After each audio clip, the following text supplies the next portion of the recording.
इस वीडियो में मैं आप लोगों को ऑप्शनल सब्जेक्ट के हिंदी साहित्य के दृष्टि के नोट्स बताने वाली हूँ, क्योंकि मैंने मंगवाए थे, परचेज़ किए थे ऑनलाइन, और वो कितनी बुकलेट्स होती है, क्या होता है, वो मैं आप लोगों को इस वीडियो में बताऊँगी। तो स्टार्ट करते हैं हमारी आज की वीडियो। तो जैसा कि आप लोगों को पता है कि मैं ओल्ड हिस्ट्री कंप्लीट कर रही हूँ मेरी, तो अभी तक वो कंप्लीट नहीं हुई है क्योंकि बड़ा सब्जेक्ट है, आई नो। तो वो मैं कंप्लीट कर रही हूँ, साथ ही साथ मैं नोट्स बना रही हूँ, क्योंकि लेक्चर जैसे हम देखते हैं उसके बाद उसमें थोड़ा सा लिखते हैं ना, तभी हमें समझ में आता है। क्योंकि हम एक वीडियो देखते जाएंगे तो वो थोड़ा सा हमें फ्रस्ट्रेट होने लगता है। तो कॉपी पेन लेके बैठना चाहिए और कुछ चीज़ें नोट करते रहना चाहिए। और करंट अफेयर में एनालिसिस देखती हूँ, यूट्यूब पर ही देखती हूँ मैं। और वैसे सही वे तो होता है कि हम न्यूज़पेपर पढ़ें, न्यूज़ पढ़ते हैं और उसमें से इम्पोर्टेंट चीज़ें निकालें, लेकिन पता नहीं क्यों वीडियो देखकर ही पढ़ाई करने की आदत हो गई है, तो वो एनालिसिस यूट्यूब पर मिल जाता है। तो आप भी द हिंदू का एनालिसिस देख सकते हैं यूट्यूब से। Which NCERT we should read? So this is Disha publication NCERT. The most unique feature of the book is that it is a perfect mix of old NCERT, new NCERT and Tamil Nadu textbook. This book combines all concepts of both old and new NCERT.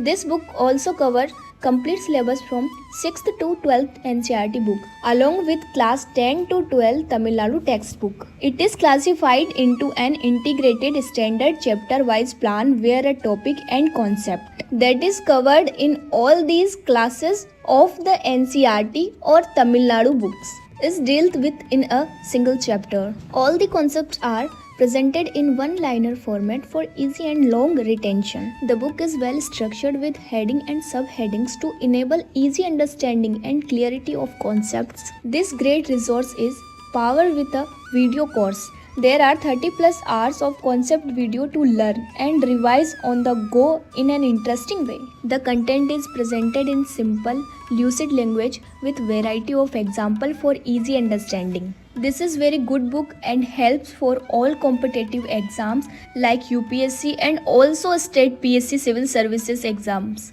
They have provided set of 5 books: history, polity, economy, general science and geography. And if you want to purchase it, I'll provide the link in the description. Check it out. So मैं जो भी video डालती हूँ उसमें मैं जो notes बताती हूँ मेरे खुद के नोट्स होते हैं, और मैंने कभी अपने पूरे नोट्स तो बताए नहीं कि आप लोग उनको यूज़ कर सको, ऐसा तो है ही नहीं।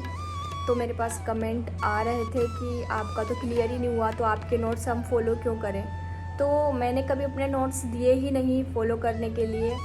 मैंने बस हिंदी साहित्य के जो भी मतलब नोट्स हैं वो कहाँ से मंगवाए, वो मेरे खुद के नोट्स नहीं है, वो उनके नोट्स हैं जिनका क्लियर हो गया, या फिर वो किसी इंस्टीट्यूट के नोट्स हैं, ठीक है। तो मेरे नोट्स तो मैंने अभी तक बताए भी नहीं है, मैं बस ये फॉर्मेट बता रही थी इससे पहले वाली वीडियो में। ये फॉर्मेट था मेरा कि इसमें इस तरह से मैंने बना रखे हैं, अगर आप लोग भी चाहो तो इस तरह से बना सकते हो। मैंने बस ये चीज़ बोली थी, बाकी मेरे नोट्स आपको यूज़ नहीं करने हैं। ये चीज़ मैं आपसे अभी भी बोल रही थी, पहले भी बोला था कि किसी और के नोट्स यूज़ नहीं करने। तो जो भी बोल रहे थे कि आपके नोट्स क्यों यूज़ करें हम, आपका निकला ही नहीं ये वो, तो मैं अपने नोट्स यूज़ करने के नहीं बोल रही हूँ। मैं बस ये बोल रही हूँ कि मैंने ये फॉर्मेट बनाया है, आप मेरे नोट्स बस देख लीजिए, क्योंकि मैं वीडियो बनाती हूँ ना, तो मेरी मतलब मैंने दिखा दिए कि यार ऐसे मैं बनाती हूँ। तो आप ऐसा भी ट्राई कर सकते हैं कि शॉर्ट नोट कैसे बनाते हैं, ठीक है। तो यही चीज़ है बस, इसके अलावा मैं किसी को नोट्स नहीं दे रही हूँ, मेरे खुद के मैं नोट्स नहीं दे रही हूँ, जिससे आप लोगों को ऐसा लगे कि यार आपके नोट्स क्यों यूज़ करें। सही बात है, वो क्यों यूज़ करोगे, ठीक है। तो अब मैं बताने वाली हूँ आपको कि जो मैंने बुक मंगवाई थी मेरी हिंदी साहित्य के लिए ऑप्शनल की, तो उस बुक का रिव्यू देने वाली हूँ मैं, क्योंकि मेरे पास मैसेज भी आए थे, कमेंट आए थे कि कितनी बुक्स होती है, क्या होता है क्या नहीं होता है। मेरे को भी थोड़ा सा ऐसा मतलब पहले मतलब थोड़ी कन्फ्यूज़न थी कि कैसी बुक आती है क्या नहीं आती है, तो मैं अभी उसका रिव्यू कर देती हूँ। रिव्यू करने का मेरा मीन्स ये है कि ये मेरी बुक्स आई है जो मैंने मंगवाई है, तो अगर आप भी मंगवाना चाह रहे हैं तो आप इसमें देख सकते हैं कि इस तरह से बुक आती है, ठीक है। तो यहाँ हिंदी साहित्य की ऑप्शनल की जो है बुक है, ये प्रश्न पत्र फर्स्ट है, और इसमें 13 बुक आएगी, मतलब 13 बुकलेट आएगी नोट्स के, जो कि प्रिंटेड फॉर्म में होंगे इस तरह से। और 4 इसमें आएंगे नोट्स के जो हैंड राइटिंग वाले हैंड रिटन नोट्स होंगे, जो कि IAS जो बने हैं अधिकारी वगैरह उनके नोट्स हैं, जो कि उन्होंने प्रिंटेड करके दे रखे हैं हमें। तो ये सेकंड वाला जो बुकलेट है वो है ये हमारा, इसमें हमें अभ्यास प्रश्न के मॉडल मिल जाते हैं, ठीक है, क्योंकि इसमें हमें अभ्यास प्रश्न के मॉडल मिलेंगे, उसमें हमें पता चलेगा कि किस तरह से आता है किस तरह से नहीं आता। तो ये सेकंड वाली है। अब यहाँ पर ये थर्ड वाली है और ये भी प्रश्न पत्र ही है हिंदी साहित्य का। ये खंड 2 है, इसमें आदिकाल, भक्तिकाल, रीतिकाल ये सब आ जाता है और ये इसका भाग 1 है, ठीक है, खंड ख का भाग 1। और ये तीसरे नंबर की हमारी बुकलेट है, इसका आप ये देख सकते हैं इंडेक्स आपका ये इस तरह से आएगा।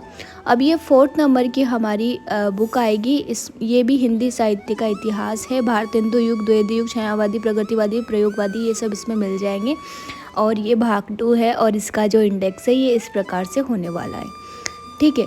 इसके बाद हमारी 5वें नंबर की बुकलेट है, ये हमारा आएगी हिंदी साहित्य का खंड ख, हिंदी साहित्य का इतिहास है। ये भी उपन्यास आएंगे इसमें, रंगमंच आएंगे इसमें और भी बहुत सी चीज़ें आएंगी और ये इसका इंडेक्स है यहाँ पर, ठीक है। हिंदी साहित्य, उसका विकास और नाटक वगैरह ये सब इसमें आ जाएंगे। उसके बाद हमारी 6वीं बुकलेट आएगी, इसमें होगा व्याख्या, पद्य खंड होगा, ये गद्य और पद्य होते हैं तो पद्य खंड है, भाग 1 है इसमें। इसका इंडेक्स भी हम देख सकते हैं, कबीर, पद्मावत, तो ये भी हिंदी साहित्य का 6वीं बुकलेट है। उसके बाद हमारी 7वीं बुकलेट आएगी, ये भी पद्य खंड का भाग 2 है, वो भाग 1 था और ये भाग 2 है।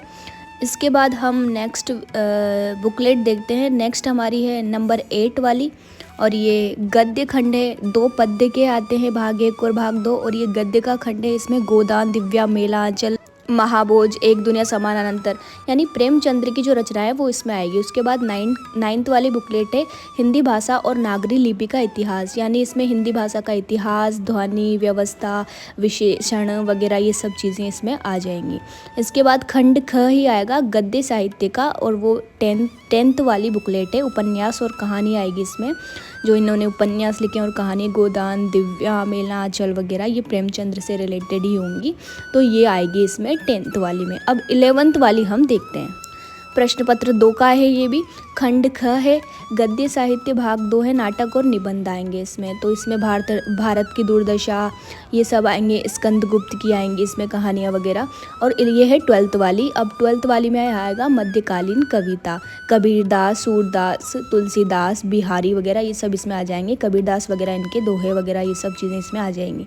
उसके बाद हमारी आखिरी बुकलेट है, वो है 13 वाली बुकलेट। इसमें भारत भारती, कामायनी वगैरह आधुनिकता का, मतलब आधुनिक जो कवि हैं उनके आ जाएंगे इसमें, भारत भारती वगैरह, कामायनी वगैरह ये सब चीज़ें इसमें आ जाएगी। तो ये 13 बुकलेट तो हो गई। अब 13 बुकलेट के बाद यहाँ पर 4 नोट्स आएंगे, जो कि हमारे हैंड रिटन नोट्स आएंगे, जो कि हाथ से बने हुए नोट्स हैं, जो कि उन्होंने किसी के प्रिंटेड करवा के दिए हैं, जो कि पहले जो बन चुके हैं उनके, जिनका सिलेक्शन हो चुका है उनके नोट्स हैं ये, तो उन्होंने बनवा के दिए हैं। तो आप देख सकते हैं इसमें राइटिंग भी काफ़ी अच्छी आ रही है, देखो। तो ये नंबर 4 वाला है, तो मैं आप लोगों को दिखा देती हूँ ये पूरी। तो ये नंबर 4 वाली बुकलेट है। तो अब इसके बाद हम नंबर 3 वाला क्लास नोट्स है, जो कि क्लास में बनवाए जाते हैं, ठीक है, विकल्प विषय का। तो ये भी हैंड रिटन नोट्स आएंगे आपके, और ये वो वाले नोट्स हैं जो क्लास में सर के द्वारा बनवाए गए होंगे, तो वो हमें प्रिंटेड करके दे दिए गए हैं।